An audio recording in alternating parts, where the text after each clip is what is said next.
যত মুসলমান টুকরো টুকরো হবে, ভাগ ভাগ হবে, তত বিজেপির ফায়দা হবে। তাহলে শিয়া সুন্নি দুটো ভোট করতে চেয়েছে। যারা বলে এক দেশ এক ভাষা এক ভোট, তারা আবার হঠাৎ করে ওয়াকফকে দুটো ভাগ করছে কেন? আমাদের মধ্যে টুকরো টুকরো ছোট ছোট করে দিতে চাইছে। কি করতে চেয়েছে? এর মধ্যে চেয়েছে 20 জনের কমিটি ছিল সেন্টারে, সেটাকে 21 জনের কমিটি করতে চাইছে। 11 জন অমুসলিম ভাইকে ঢুকাতে চাইছে। আমি সম্মান, শ্রদ্ধা, ভালোবাসা রেখে, সম্প্রীতি রেখে আমার অমুসলিম ভাইদের বলবো, ভাই মনে দুঃখ নেবেন না। এটা আমার ছেলের সম্পদ, এটা আমার ছেলের রুজি রুটি, এটা আমার বাচ্চার হক। আপনি মেরে নেবেন না আমার সোনার ভাই। আপনার দেবত্ব সম্পদ আছে, সেখানে যদি আমরা মুসলমান বলি আমাদেরকে ঢুকাতে হবে।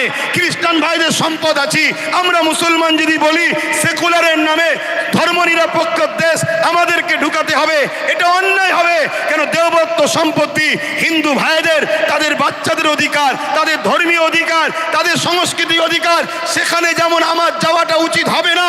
তাই আমার অমুসলিম ভাইদেরকে বলবো, কেন্দ্র সরকার আজকে আমার বাচ্চার রুটি কাটতে চাইছে, আমার মসজিদের আজান বন্ধ করতে চাইছে, আমার ধর্মীয় কালচারকে মিটাতে চাইছে। তাই খারাপ নেবেন না, আমাকে কমনাল মনে করবেন না। আমি সত্য কথা বলছি, আমার অধিকার কেন্দ্র সরকার মেরে নিতে চাইছে। তাই 21 জন কমিটির মধ্যে 11 জন অমুসলিমকে ঢুকাবে। তাহলে সংখ্যা গুরু অমুসলিম হয়ে গেল। যে কোনো সময় বাকি 10 জনকে ল্যাং মেরে বাদ দিয়ে দেবে। তাহলে ওয়াকফের মধ্যে আমাদের আর কেউ রইল? জোরে বলেন।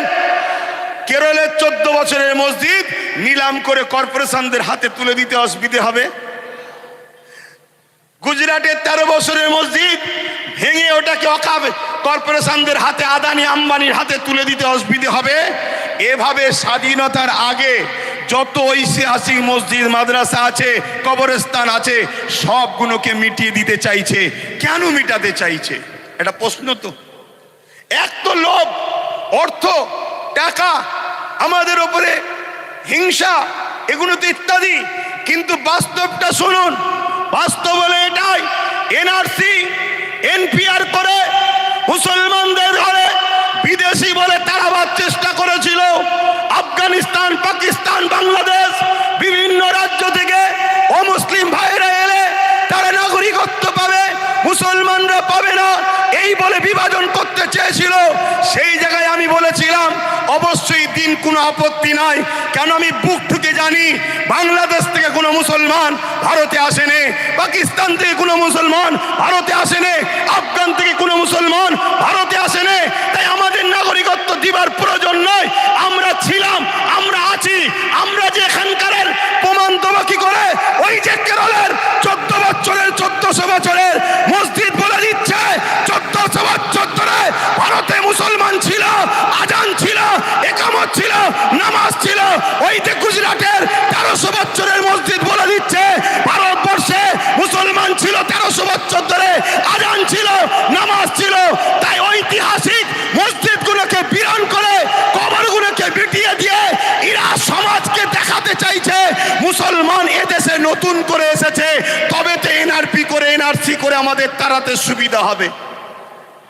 কথা বুঝছেন না, বোঝেন না?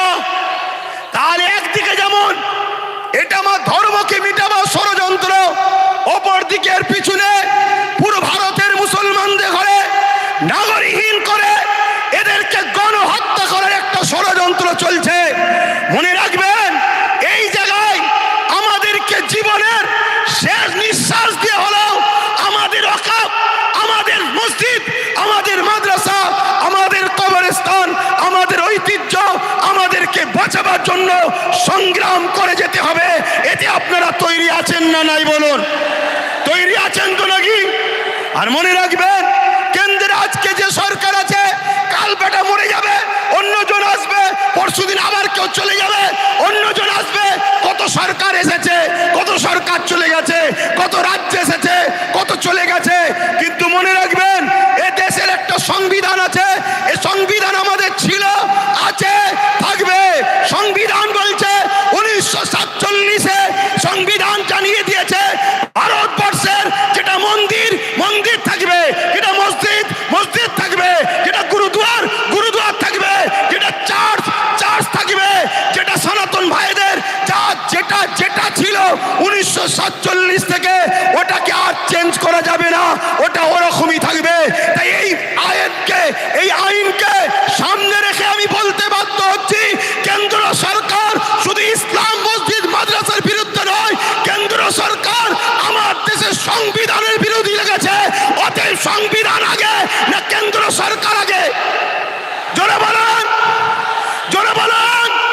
তা সংবিধানকে বাঁচাবার স্বার্থে কেন্দ্র সরকারের বিরুদ্ধে আমাদেরকে বুকে তাজা খুন দিয়ে হলো লড়াই করতে কারা পারবেন? উঠে দাঁড়ান, উঠে দাঁড়ান।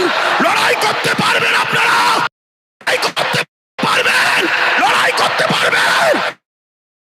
থেকে অঙ্গীকার নেন কেন্দ্র সরকারের পক্ষে কারো কথা বাংলার বুকে আমরা হতে দেব না। এতে আপনারা রাজি আছেন না? নয় রাজি আছেন?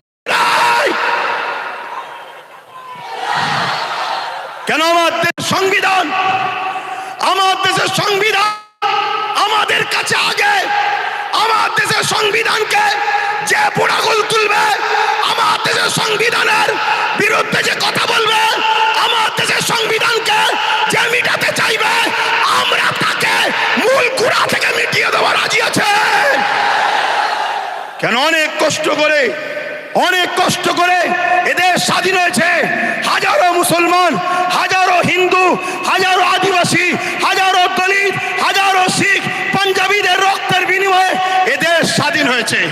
অতএব সেই দেশের সংবিধানকে নিয়ে আজকে তুমি হতে পারো প্রাইম মিনিস্টার, কিন্তু তোমার অধিকার নাই আমার দেশের সংবিধানের উপর হাত দিতে পারে।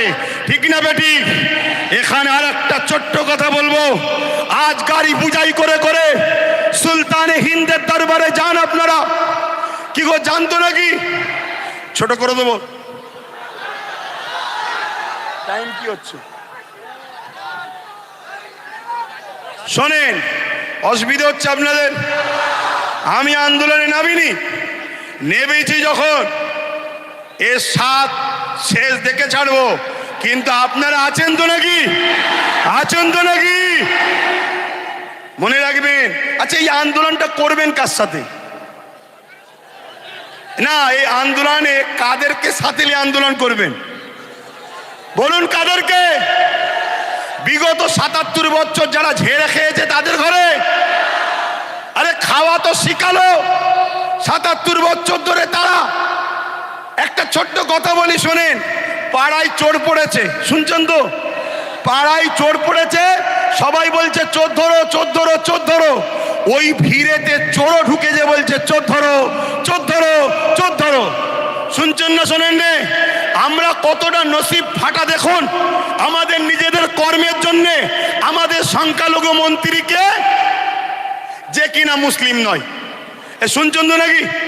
আমাদের অকাউলিয়ে বিরোধী দল হয়ে নেতা হয়ে চিল্লাবে কে? যে কিনা মুসলমান নয়।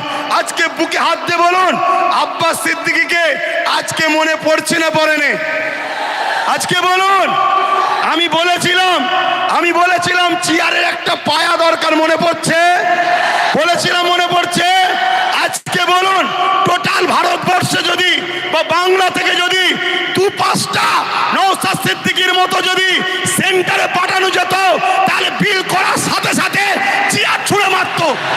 ওখান থেকে সংবিধানের বিরুদ্ধে কথা বলছিস, কিন্তু আজ আমরা লোভে পড়ে গেলাম বা জালিমদের লুটারতে আমরা হেরে গেলাম। কিন্তু মনে রাখবেন, এই লড়াই অনেক দিনকালের।